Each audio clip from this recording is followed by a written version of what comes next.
हमने स्टार्ट किया हुआ है heap data structure. Heap data structure कितने टाइप का होता है? 2 टाइप्स का, मैक्स हीप और मिन हीप। लास्ट क्लास में हमने देखा कि मैक्स हीप क्या होता है, कंप्लीट बाइनरी ट्री और फुल बाइनरी ट्री के बीच में डिफरेंस भी देखा हमने। उसके अलावा एक मैक्स हीप ट्री को कैसे क्रिएट किया जा सकता है और कैसे उसके किसी एलिमेंट को डिलीट किया जा सकता है वो भी हमने वहाँ पे समझा। आज की क्लास में हम देखने वाले हैं मिन हीप ट्री क्या होता है, कैसे क्रिएट किया जाता है, इसके एडवांटेजेस और डिसएडवांटेजेस क्या है। उसके अलावा जब हम बाइनरी सर्च ट्री कर रहे थे तो वहाँ पे हमारा एक छोटा सा टॉपिक रह गया था कि बाइनरी सर्च ट्री की एप्लीकेशंस, एडवांटेजेस, डिसएडवांटेजेस क्या है, वो भी हम यहाँ पे आज डिस्कस करेंगे। तो चलिए शुरू करते हैं आज की हमारी क्लास अच्छी लगे तो सब्सक्राइब कर दीजिएगा। अब देखिए मिन हीप क्या होता है। मिन हीप ट्री के अंदर जो हमारा रूट एलिमेंट होता है उसकी वैल्यू उसके लेफ्ट और राइट नोड से क्या होती है, मिनिमम होती है, जैसे कि इस ट्री में आपको दिखाई भी दे रहा है। अब यहाँ पे देखो, जैसे मैक्स हीप के अंदर total number of comparison height of tree के ऊपर डिपेंड करते हैं, उसी तरह यहाँ पे भी हाइट के ऊपर डिपेंड करते हैं। और कंप्लीट बाइनरी ट्री की हाइट क्या है, log n।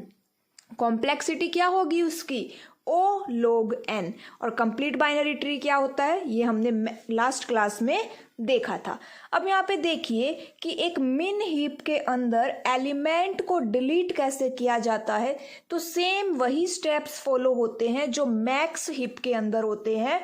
बस एक डिफरेंस है, जब हम थर्ड स्टेप के अंदर अपने ट्री को फिर से रीअरेंज करते हैं तो वहाँ पे हम मैक्स हीप के अकॉर्डिंग करते हैं और यहाँ पे हम उसको मिन हीप के लिए करते हैं।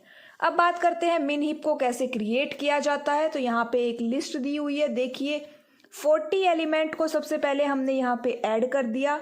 उसके बाद नेक्स्ट एलिमेंट कौन सा है, 20। कहाँ पे ऐड होगा, लेफ्ट साइड में ऐड होगा, 40 और 20। अब यहाँ पे कंपैरिजन होगा, रूट एलिमेंट क्या होना चाहिए, मिनिमम होना चाहिए, इसीलिए यहाँ पे इसकी स्वैपिंग होगी। स्वैपिंग होने के बाद कैसा दिखाई देगा हमारा ट्री, 20, 40। नेक्स्ट एलिमेंट है 80। 80 को हमने ऐड कर दिया, 20 का राइट चाइल्ड। ठीक है, 20 का राइट चाइल्ड हो गया, कंपैरिजन किया 20 और 80 में, सब कुछ यहाँ पे ठीक है। 20 क्या है, स्मॉलर है। अब आते हैं, बात करते हैं 60 एलिमेंट की। तो यहाँ पे 60, 40 का लेफ्ट चाइल्ड बन गया, कंपैरिजन हुआ, 40 स्मॉलर है तो कोई स्वैपिंग की यहाँ पे रिक्वायरमेंट नहीं है। नेक्स्ट एलिमेंट आता है हमारा यहाँ पे 30। 30 क्या हो जाएगा, 40 का राइट चाइल्ड बन जाएगा, कंपैरिजन होगा 40 और 30 में। 40 क्या है, यहाँ पे रूट एलिमेंट है और क्या होना चाहिए, मिनिमम, इसीलिए यहाँ पे होगी उनकी स्वैपिंग। स्वैपिंग होने के बाद ये इस तरह से दिखाई देगा आपको, 30, 60, 40। अब 10 को ऐड कर दिया हमने। 10 कहाँ पे ऐड होगा, 80 के लेफ्ट चाइल्ड बनेगा। 10 क्या बनेगा, 80 का लेफ्ट चाइल्ड।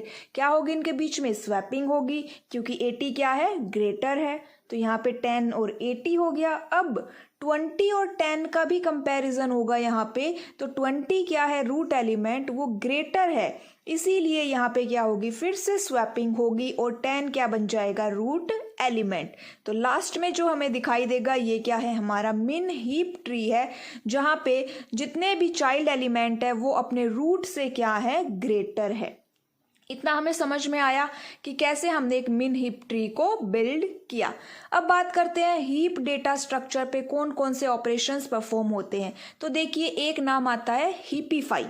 अब ये हीपीफाई क्या होता है कि जब हम किसी ट्री को मैक्स हीप या मीन हीप के अकॉर्डिंग रीअरेंज करते हैं तो उस प्रोसेस को क्या बोलते हैं, हीपीफाई बोलते हैं।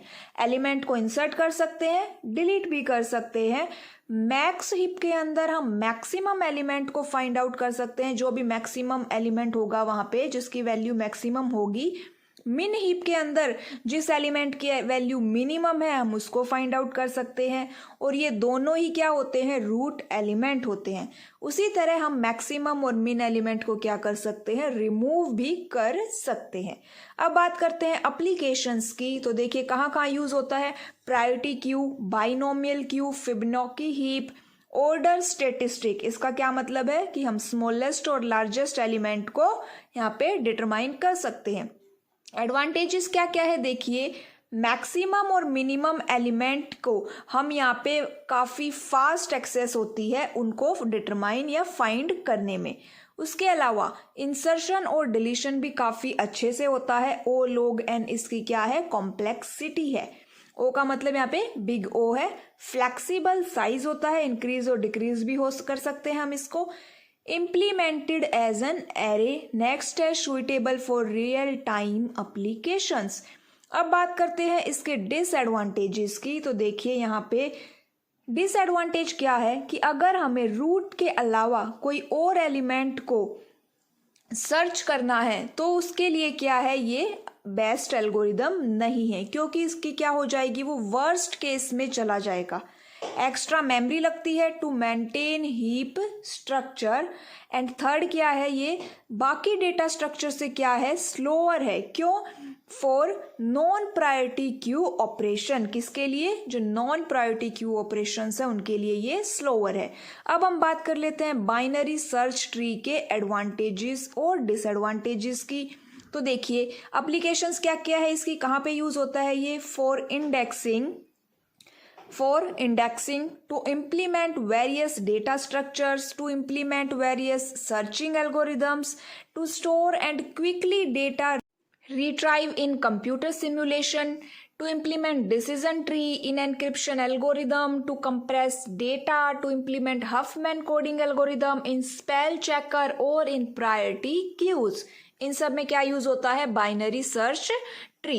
अब बात करते हैं इसके एडवांटेजेस की। तो यहाँ पे देखिए फास्ट इंसर्शन और डिलीशन होगा, लेकिन हमारा ट्री क्या होना चाहिए, बैलेंस्ड होना चाहिए। सर्चिंग भी यहाँ पे काफी फास्ट होती है। थर्ड क्या है यहाँ पर, एफिशिएंट है। क्यों, क्योंकि ये केवल एलिमेंट को स्टोर करता है, एडिशनल मेमोरी जैसे कि पॉइंटर्स के लिए हमें एडिशनल मेमोरी की रिक्वायरमेंट नहीं होती। बाकी डेटा स्ट्रक्चर से सिंपल है। ऑटोमेटिकली जैसे ही हम कोई भी एलिमेंट को इंसर्ट करेंगे तो वो शॉर्टेड में ही इंसर्ट होगा। इसका मतलब elements are always stored in sorted order. Easy modify हो सकता है टू स्टोर एडिशनल डेटा, और ये क्या है, फ्लेक्सिबल भी है। अब बात करते हैं इसके डिसएडवांटेजेस की। तो देखिए बैलेंसिंग की यहाँ पे एक प्रॉब्लम आती है, क्योंकि हमें इंसर्शन और डिलीशन कब होगा हमारा, जब हमारा ट्री बैलेंस्ड होगा। ठीक है, हमें हमारे ट्री को बैलेंस्ड बनाना पड़ेगा। सेकंड, अगर हमें कोई रैंडमली डेटा को एक्सेस करना है तो उसके लिए ये जो बाइनरी ट्री है, वो बाइनरी सर्च ट्री है, वो सुइटेबल नहीं है। ठीक है, अब बात करते हैं कि ये बैलेंस्ड बाइनरी ट्री क्या होता है। तो देखिए बैलेंस्ड बाइनरी ट्री में 3 कंडीशंस होती है कि जो हमारी हाइट है लेफ्ट और राइट ट्री की, for any node does not differ by more than 1। मतलब जो लेफ्ट और राइट ट्री है उनकी जो हाइट है वो 1 से अलग नहीं होनी चाहिए। कितनी होनी चाहिए, वो हमेशा 1 ही होनी चाहिए। और ये कंडीशन लेफ्ट और राइट दोनों सब ट्री के लिए क्या है, अप्लीकेबल।